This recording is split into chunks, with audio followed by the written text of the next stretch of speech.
The Teaching of Vimalakīrti. Chapter 9. The Feast Brought by the Emanated Incarnation.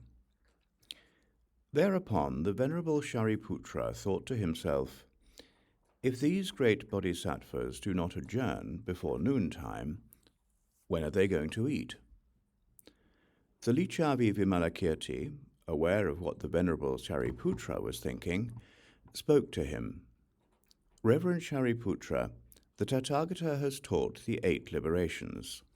You should concentrate on those liberations, listening to the Dharma with a mind free of preoccupations with material things. Just wait a minute, Reverend Shariputra, and you will eat such food as you have never before tasted. Then the Lichavi Vimalakīrti set himself in such concentration and performed such a miraculous feat that those bodhisattvas and those great disciples were enabled to see the universe called Sava Ganda Suganda, which is located in the direction of the zenith, beyond as many Buddha fields as there are sands in 42 Ganges rivers.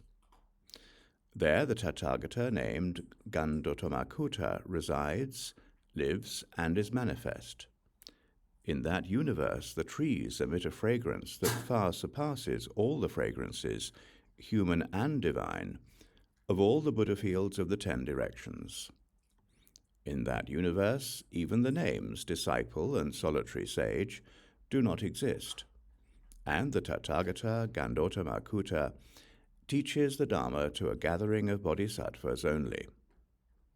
In that universe, all the houses, the avenues, the parks, and the palaces are made of various perfumes, and the fragrance of the food eaten by those bodhisattvas pervades immeasurable universes. At this time, the Tathagata Gandotamakuta sat down with his bodhisattvas to take his meal, and the deities called Ganda Vyuhahara, who were all devoted to the Mahāyāna, served and attended upon that Buddha and his bodhisattvas. Everyone in the gathering at the house of Vimalakīrti was able to see distinctly this universe, wherein the Tathagata Gandotamakuta and his bodhisattvas were taking their meal. The Lichavi Vimalakīrti addressed the whole gathering of bodhisattvas. Good sirs, is there any among you who would like to go to that Buddha field to bring back some food? But restrained by the supernatural power of Manjushri, none of them volunteered to go. The Lichavi Vimalakīrti said to the Crown Prince Manjushri, Manjushri, are you not ashamed of such a gathering? Manjushri replied, Noble sir, did not the Tathagata declare, those who are unlearned should not be despised? Then the Lichavi Vimalakīrti, without rising from his couch, magically emanated an incarnated bodhisattva, whose body was of golden color, adorned with the auspicious signs and marks, and of such an appearance that he outshone the whole assembly. The Lichavi Vimalakīrti addressed that incarnated bodhisattva, Noble son, go in the direction of the zenith, and when you have crossed as many Buddha fields as there are sands in 42 Ganges rivers, you will reach a universe called Savaganda Suganda, where you will find the Tathagata Gandotamakuta taking his meal. Go to him, and having bowed down at his feet, make the following inquiry of him. The Lichavi Vimalakīrti bows down 100,000 times at your feet, O Lord, and asks after your health. If you have but little trouble, little discomfort, little unrest. If you are strong, well, without complaint, and living in touch with supreme happiness. Having thus asked after his health, you should request of him, Vimalakīrti asked the Lord to give me the remains of your meal, with which he will accomplish the Buddha work in the universe called Saha. Thus those living beings with inferior aspirations will be inspired with lofty aspirations, and the good name of the Tathagata will be celebrated far and wide. At that, the incarnated Bodhisattva said, "Very good," to the Lichavi Vimalakīrti, and obeyed his instructions. In sight of all the Bodhisattvas, he turned his face upward and was gone, and they saw him no more. When he reached the universe Sarvaganda Suganda, he bowed down at the feet of the Tathagata Gandotamakuta and said, "Lord, the Bodhisattva Vimalakīrti," bowing down at the feet of the Lord, greets the Lord, saying, "Do you have little trouble, little discomfort, and little unrest? Are you strong, well, without complaint, and living in touch with the supreme happiness?" He then requests, having bowed down 100,000 times at the feet of the Lord, "May the Lord be gracious and give to me the remains of his meal in order to accomplish the Buddha work in the universe called Saha." Then those living beings who aspire to inferior ways may gain the intelligence to aspire to the great Dharma of the Buddha, and the name of the Buddha will be celebrated far and wide. At that, the Bodhisattvas of the Buddha field of the Tathagata Gandotamakuta were astonished and asked the Tathagata Gandotamakuta, "Lord, where is there such a great being as this? Where is the universe Saha? What does he mean by those who aspire to inferior ways?" Having thus been questioned by those Bodhisattvas, the Tathagata Gandotamakuta said, "Noble sons, the universe Saha exists beyond as many Buddha fields in the direction of the nadir as there are sands in 42 Ganges rivers. There the Tathagata Shakyamuni teaches the Dharma to living beings who aspire to inferior ways, in that Buddha field tainted with 5 corruptions. There the Bodhisattva Vimalakīrti, who lives in the Inconceivable Liberation, teaches the Dharma to the Bodhisattvas. He sends this incarnated Bodhisattva here in order to celebrate my name, in order to show the advantages of this universe, and in order to increase the roots of virtue of those Bodhisattvas." The Bodhisattvas exclaimed, "How great must that Bodhisattva be himself, if his magical incarnation is thus endowed with supernatural power, strength, and fearlessness?" The Tathagata said, "The greatness of that Bodhisattva is such that he sends magical incarnations to all the Buddha fields of the 10 directions, and all these incarnations accomplish the Buddha work for all the living beings in all those Buddha fields." Then the Tathagata Gandotamakuta poured some of his food, impregnated with all perfumes, into a fragrant vessel and gave it to the incarnated Bodhisattva. And the 90 million Bodhisattvas of that universe volunteered to go along with him. "Lord, we also would like to go to that universe, Saha, to see, honor, and serve the Buddha Shakyamuni, and to see Vimalakīrti and those Bodhisattvas." The Tathagata declared, "Noble sons, go ahead if you think it is the right time.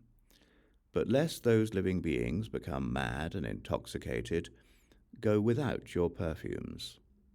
Unless those living beings of the Saha world become jealous of you, change your bodies to hide your beauty, and do not conceive ideas of contempt and aversion for that universe. Why? Noble sons, a Buddha field is a field of pure space, but the Lord Buddhas, in order to develop living beings, do not reveal all at once the pure realm of the Buddha." Then the incarnated Bodhisattva took the food and departed with the 90 million Bodhisattvas, and by the power of the Buddha and the supernatural operation of Vimalakīrti, disappeared from that universe, Sarvaganda Suganda, and stood again in the house of Vimalakīrti in a fraction of a second. The Lichavi Vimalakīrti created 90 million lion thrones, exactly like those already there, and the Bodhisattvas were seated. Then the incarnated Bodhisattva gave the vessel full of food to Vimalakīrti. and the fragrance of that food permeated the entire great city of Vaishali, and its sweet perfume spread throughout 100 universes. Within the city of Vaishali, the Brahmins, householders, and even the Licchavi chieftain Chandrachatra, having noticed this fragrance, were amazed and filled with wonder. They were so cleansed in body and mind that they came at once to the house of Vimalakīrti, along with all 84,000 of the Licchavis. Seeing there the bodhisattvas seated on the high, wide, and beautiful lion thrones, they were filled with admiration and great joy. They all bowed down to those great disciples and bodhisattvas, and then sat down to one side. And the gods of the earth, the gods of the realm of desire, and the gods of the realm of pure matter, attracted by the perfume, also came to the house of Vimalakīrti. Then the Licchavi Vimalakīrti spoke to the elder Shariputra and the great disciples. Reverends, eat of the food of the Tathagata. It is ambrosia perfumed by the great compassion. But do not fix your mind in narrow-minded attitudes, lest you be unable to receive its gift. But some of the disciples had already had the thought, how can such a huge multitude eat such a small amount of food? Then the incarnated Bodhisattva said to those disciples, do not compare, venerable ones, your own wisdom and merits with the wisdom and merits of the Tathagata. Why? For example, the 4 great oceans might dry up, but this food would never be exhausted. If all living beings were to eat for an eon an amount of this food equal to Mount Sumeru in size, it still would not be depleted. Why? Issued from inexhaustible morality, concentration, and wisdom, the remains of the food of the Tathagata contained in this vessel cannot be exhausted. Indeed, the entire gathering was satisfied by that food, and the food was not at all depleted. Having eaten that food, there arose in the bodies of those bodhisattvas, disciples, chakras, brahmas, lokapalas, and other living beings, a bliss just like the bliss of the bodhisattvas of the universe, sava, sukha, pradimandita. And from all the pores of their skin arose a perfume like that of the trees that grow in the universe, savaganda suganda. Then the Licchavi Vimalakīrti knowingly addressed those bodhisattvas who had come from the Buddha field of the Lord Tathagata Gandotamakuta. Noble sirs, how does the Tathagata Gandotamakuta teach his Dharma? They replied, the Tathagata does not teach the Dharma by means of sound and language. He disciplines the bodhisattvas only by means of perfumes. At the foot of each perfume tree sits a bodhisattva, and the trees emit perfumes like this one. From the moment they smell that perfume, the bodhisattvas attain the concentration called source of all bodhisattva virtues. From the moment they attain that concentration, all the bodhisattvas' virtues are produced in them. Those bodhisattvas then asked the Licchavi Vimalakīrti, how does the Buddha Shakyamuni teach the Dharma?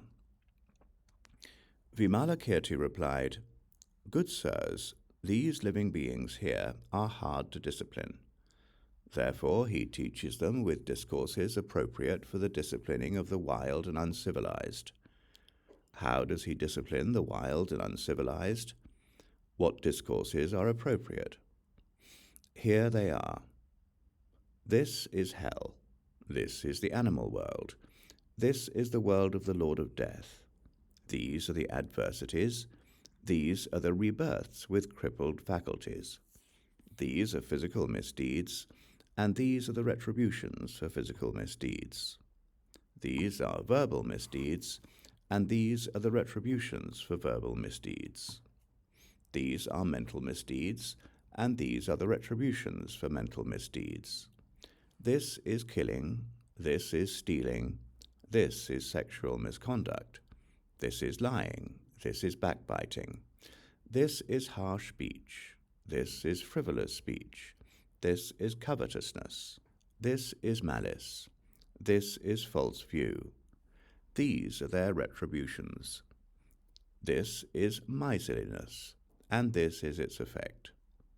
This is immorality, this is hatred, this is sloth, this is the fruit of sloth. This is false wisdom, and this is the fruit of false wisdom. These are the transgressions of the precepts. This is the vow of personal liberation. This should be done, and that should not be done. This is proper, and that should be abandoned. This is an obscuration, and that is without obscuration. This is sin, and that rises above sin. This is the path, and that is the wrong path.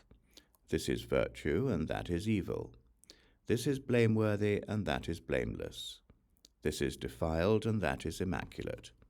This is mundane, and that is transcendental. This is compounded, and that is uncompounded. This is affliction, and that is purification. This is life, and that is liberation. Thus, by means of these varied explanations of the Dharma, the Buddha trains the minds of those living beings who are just like wild horses. Just as wild horses or wild elephants will not be tamed unless the goad pierces them to the marrow, so living beings who are wild and hard to civilize are disciplined only by means of discourses about all kinds of miseries. The Bodhisattvas said, "Thus is established the greatness of the Buddha Shakyamuni. It is marvelous how, concealing his miraculous power, he civilizes the wild living beings who are poor and inferior. And the bodhisattvas who settle in a Buddha field of such intense hardships must have inconceivably great compassion." The Lichavi Vimalakīrti declared, "So it is, good sirs, it is as you say. The great compassion of the bodhisattvas who reincarnate here is extremely firm. In a single lifetime in this universe, they accomplish much benefit for living beings. So much benefit for living beings could not be accomplished in the universe Sarvaganda Suganda, even in 100,000 eons. Why? Good sirs, in this Saha universe, there are 10 virtuous practices that do not exist in any other Buddha field. What are these 10? Here they are: to win the poor by generosity, to win the immoral by morality, to win the hateful by means of tolerance, to win the lazy by means of effort, to win the mentally troubled by means of concentration, to win the falsely wise by means of true wisdom, to show those suffering from the 8 adversities how to rise above them, to teach the Mahāyāna to those of narrow-minded attitudes, to win those who have not produced the roots of virtue by means of the roots of virtue, and to develop living beings without interruption through the 4 means of unification. Those who engage in these 10 virtuous practices do not exist in any other Buddha field." Again, the Bodhisattvas asked, "How many qualities must a Bodhisattva have to go safe and sound to a pure Buddha field after he transmigrates at death away from this Saha universe?" Vimalakīrti replied, "After he transmigrates at death away from this Saha universe, a Bodhisattva must have 8 qualities to reach a pure Buddha field safe and sound. What are the 8? He must resolve to himself, 'I must benefit all living beings, without seeking even the slightest benefit for myself. I must bear all the miseries of all living beings, and give all my accumulated roots of virtue to all living beings. I must have no resentment toward any living being. I must rejoice in all bodhisattvas as if they were the teacher. I must not neglect any teachings, whether or not I have heard them before. I must control my mind without coveting the gains of others, and without taking pride in gains of my own. I must examine my own faults and not blame others for their faults. I must take pleasure in being consciously aware, and must truly undertake all virtues. If a bodhisattva has these 8 qualities, when he transmigrates at death away from the Saha universe, he will go safe and sound to a pure Buddha field. When the Lichavi Vimalakīrti and the Crown Prince Manjushri had thus taught the Dharma to the multitude gathered there, 100,000 living beings conceived the spirit of unexcelled perfect enlightenment, and 10,000 bodhisattvas attained the tolerance of the birthlessness of things.